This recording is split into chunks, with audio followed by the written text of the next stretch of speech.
So the recorders that go out actually record down to the granular level of each individual crop. So direct costs of production and gross output, say for a spring barley crop, are recorded, or whether it's protein beans, winter wheat or whatever. The level of direct costs of production are attributed to each individual crop. 2024 will undoubtedly be remembered as one of the most challenging years in recent memory. Fortunately, spring crops performed reasonably well on many farms and grain prices held at a fair level. But what does this mean for farm incomes in 2024? And more importantly, have you had a chance to finalise the margins for your farm this year? You're listening to the latest episode of the Tillage Edge with me, Michael Hennessy. We would really appreciate it if you could listen, follow and give us a review on Apple or Spotify or wherever you get your podcasts from. Each year, Teagasc dedicates significant time and effort to gathering physical and financial data from farmers nationwide. The information is used to assess farm incomes and provide valuable insights into the sector. To discuss this, I'm delighted to be joined by Dr. Fiona Thorne, an economist with Teagasc, who presented some of the data at the Outlook 2025 conference. As a way of starting into this, there's a number of headlines, I suppose, that came through in the industry, such as tillage incomes to rebound to 42,000, incomes to increase by 40% in 2025. Yet on the other side, other headlines talk about 56% of tillage farmers earn a positive margin, and how sustainable are tillage farms. Kind of mixed, I suppose, Fiona, in terms of your what you presented. You might maybe just give us an idea, about how those headlines kind of came, I suppose, in the first place, and maybe the headline figures that you did come up with in terms of income for farms in 24 and 25.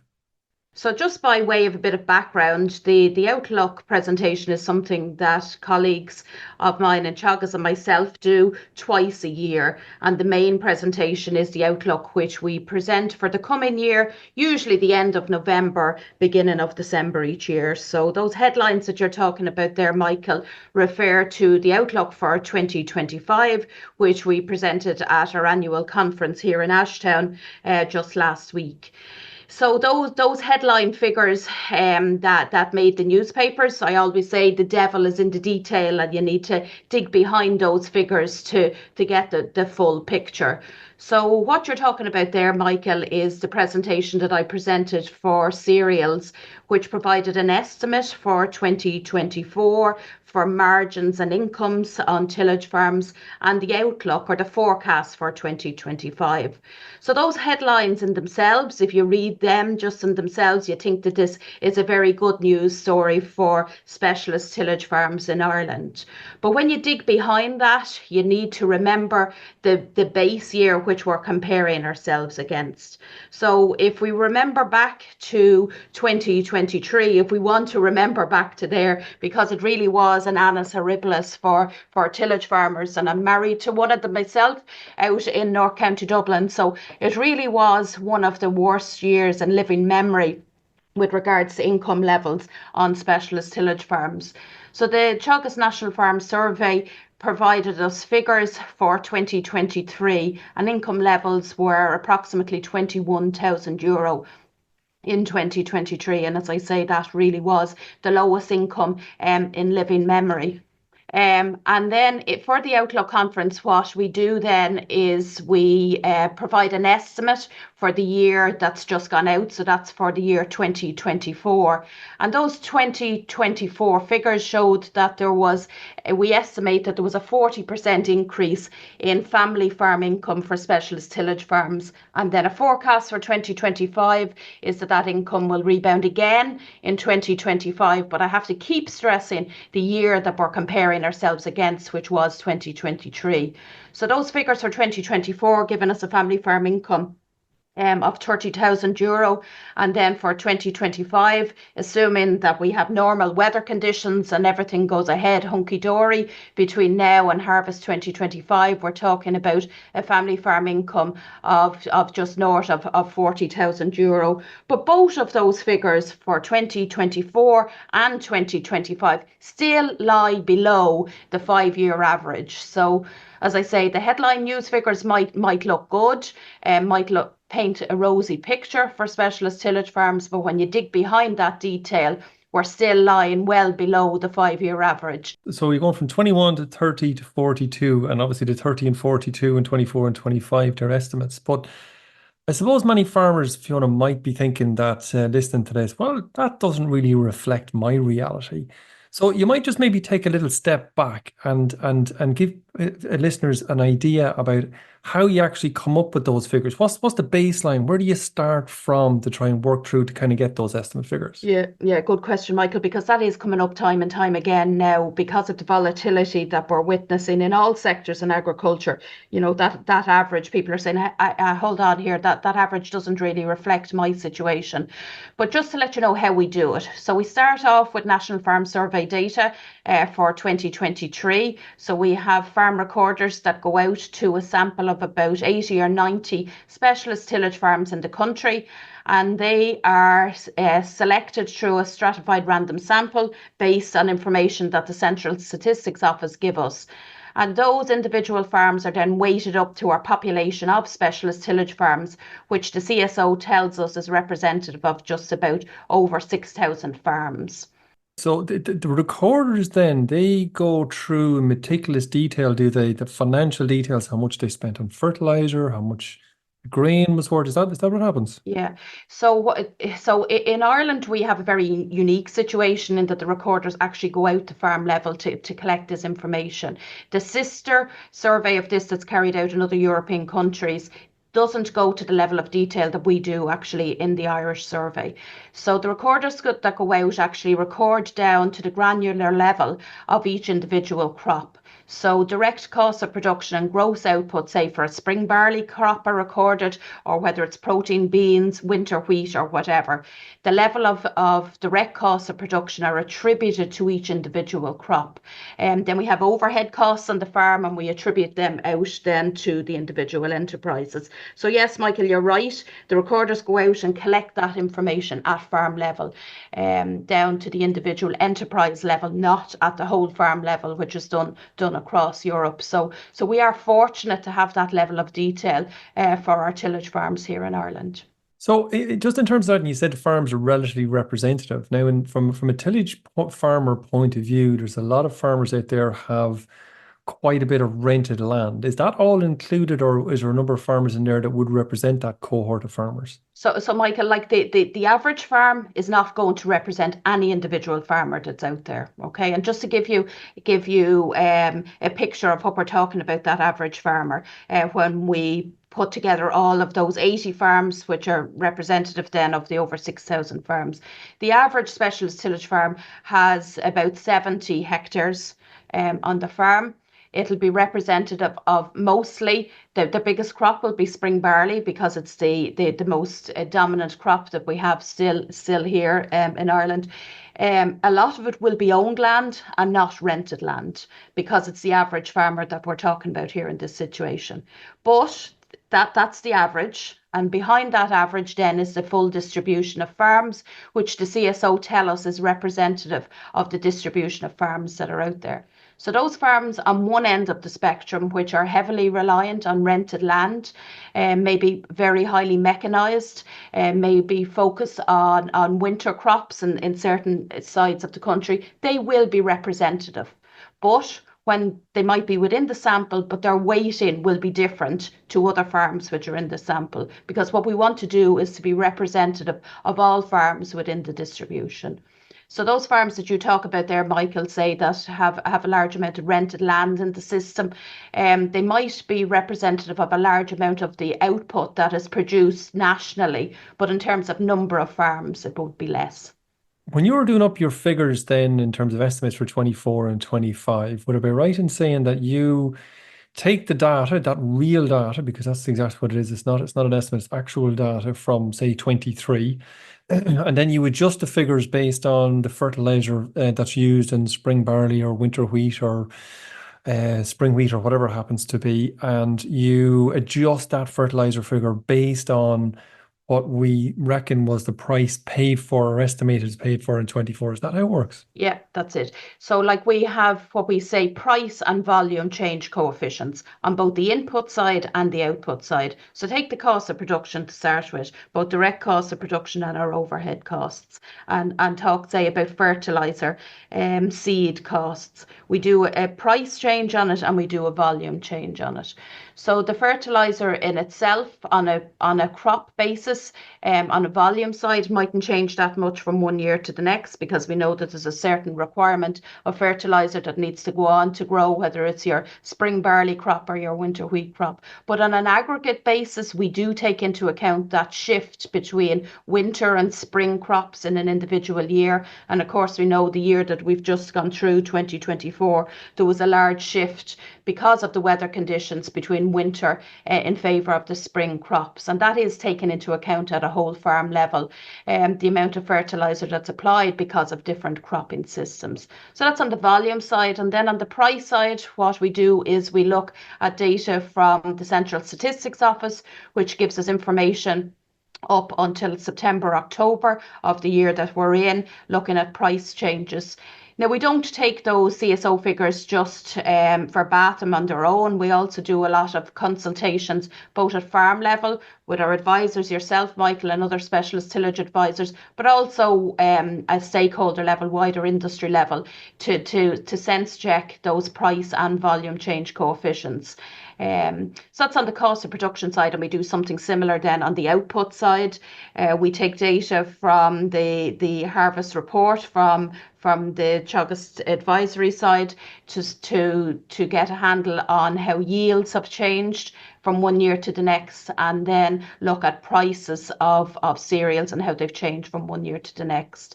Not forgetting then as well about whether it's coupled or decoupled support, whether it's BIS payments, CRIS payments, eco payments, tillage incentive scheme, emergency aid schemes. All of that type of information comes together to give us our estimate of income levels for the year that's just gone through. Okay. And the likes of the yields, say for 2024, there was quite a big difference between, or maybe regional variation between, I suppose, different parts of the country. Some performed better than others in various different crops. Is that capable of reflecting those regional variations, or is it really just the average that we're working towards? Okay, so just to explain specifically on the yields, what we do there is that we take the raw data from 2023 for the yield for the crops that the farmer was growing. And then we take information from the Department of Agriculture and how that cropping area changed from one year to the next. And then we take the yields from our advisory colleagues on how those yield figures changed from one year to the next. But you're right in saying the yield figures that we use to get those change coefficients, to apply them to the individual farm data from the National Farm Survey, is done at an aggregate level. So let's say we have an individual farmer in Cork who's a specialist tillage farmer, and he was growing spring barley, winter wheat and protein beans last year. And then we take in 2023, and then we take the information from the harvest report for 2024 and how those yields change from one year to the next, and we apply them. So the regional variation for our estimate for 2024 doesn't get down to that granular regional level, but it is just an estimate, and the final figures will come in then in 2025 for the year that we've got through in 2024, and they'll be our final figures. But just to give you some reassurance on that, just in advance of the podcast today, I was going back looking at some of the figures over the last 6 or 7 years, comparing the actual National Farm Survey income figures against the estimates that we provided in December time. So we got the direction of travel right in the last 7 years, but not in any of those individual years did we get it exactly right. But we wouldn't expect to get it exactly right because it is just an estimate. As an economist, Fiona, I'm surprised at you. Jeez, tonight. Direction of travel is the most important thing, Michael. So Okay. we get the direction of travel right, and we might be a couple of percent out here or there. Just to give you some of those example figures, Michael. Like back in 2019, we estimated that the income in that year would be 31,000. When the actual figures came in, it was 33,000. We're not 100 miles off. Direction of travel is right from the previous year, but not exactly spot on. Okay.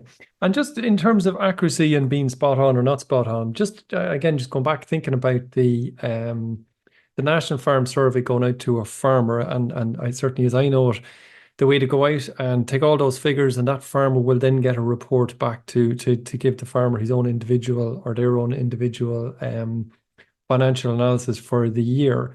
How well would that reflect what the farmer should be doing in their own accounts going into for tax purposes, if you like?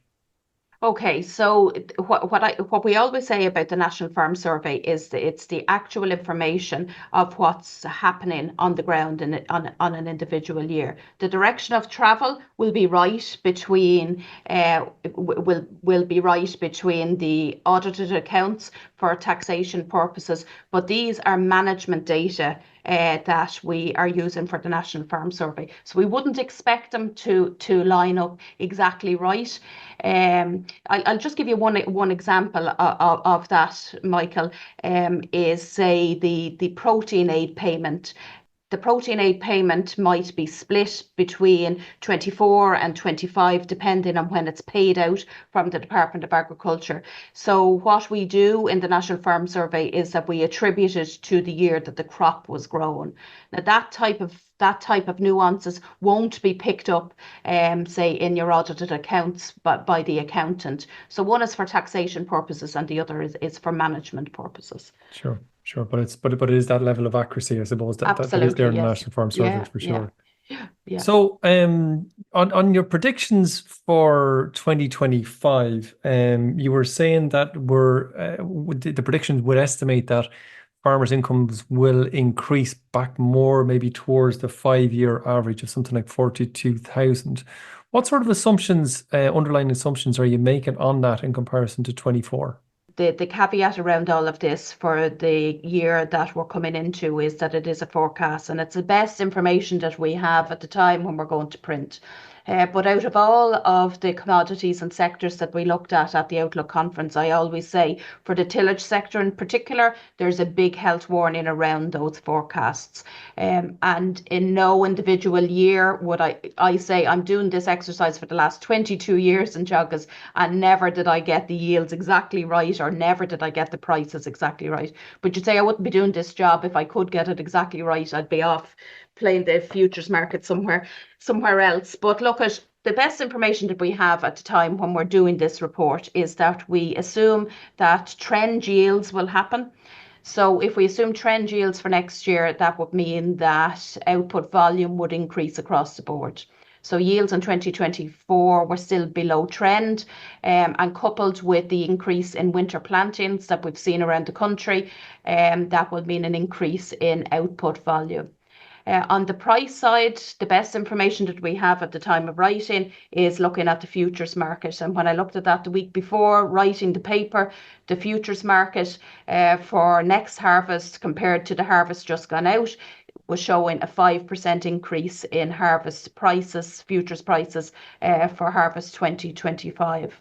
On the direct costs of production, we're not expecting much change in direct costs of production, a couple of percent up or a couple of percent down on individual cost items. For example, fertilizer, we're forecasting a decrease of about 5%. Other costs like labour to increase by 2%, crop protection to increase by 2%. But just compare that, say, to 2024, the year we've just come through, it really was cost savings on the direct costs of production that allowed us to have that increase increase in income in 2024, whereas for 2025, most of that increase in income will come from what we're assuming will happen on output volume side. And the other thing that I haven't touched on is the payment, the special tillage payment that will come out of the 2025 budget, which was announced by Minister McConalogue earlier this year. So that is coming out of the DAFM 2025 budget. And when you put all of that information together for 2025, we're saying that family farm income will be 42,000 in 2025, which is up 40% on our estimate for 2024. So Fiona, the very last question for you. If I'm a farmer at home listening to your figures and thinking about my own situation, what would you recommend is the best way that a farmer can compare and contrast, I suppose, what he has at home in comparison to your figures? Jeepers, Michael, I think I'm sitting at home at the dinner table having this conversation with my husband, which I always do at this time of the year. It's the week after the Outlook, and I'm telling him that he needs to take some take-home messages from the Outlook presentation. But the most important thing for any tillage farmer, and what I say to my own husband, is he needs to sit down and know his own figures and his own costs of production. I think about a target yield and have a look at what those forward contract prices are coming in and those text messages from the local merchants, and sit down and do your own figures. So take, say, the crop costs and return that the advisors do a great job on producing each year. And National Farm Survey feeds into some of those costs of production, specifically on the overhead side. But sit down with something like that, the crop costs and returns, or use some of the software packages which are available through Teagasc, and your local Teagasc advisor will assist you on that. But sit down with your pen and paper, sit down with that software package, whether it's e-crops or sitting down with your local tillage advisor to know your own costs of production, and to do your planning for 2025. I think that's a crucial time of the year for farmers to use reference documents like this, like the Outlook. Take your own take-home messages from it. And as I said at the beginning of the podcast, that average farm figure will not be reflective of many individuals out there, but you need to look at the nuances up and down from that, whether you're that spring barley farmer, malting barley farmer, or somebody that's more mechanized or relying on rented land. Knowing your own costs of production and doing your figures at this time of the year is just so important. Okay, and of course there's the Teagasc Profit Monitor, which your advisor will help out on as well. And I suppose, like any of these kind of things, as you mentioned before, Fiona, it's not about the year in question, it's about the trend. Are you going up, or are you going down? Is one crop better than another on your farm? That's the kind of thing that will be revealing in those figures you do on your own farm. Fiona, huge thanks for joining me on the show and explaining all those. And of course, the link to that paper that you produced will be in the show notes at the end of the podcast here. So Fiona, thanks again for joining me, and we'll be talking to you again. Thanks, Michael. So that's it for this week, and my thanks to Fiona for joining me on the show.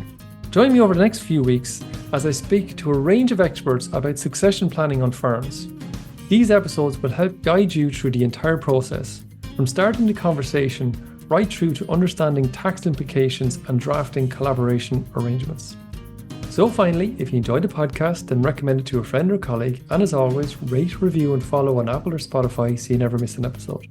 And for more information, go to teagasc.ie. I'm Michael Hennessy, thanks for listening, and I'll be back next week with more tillage news and advice.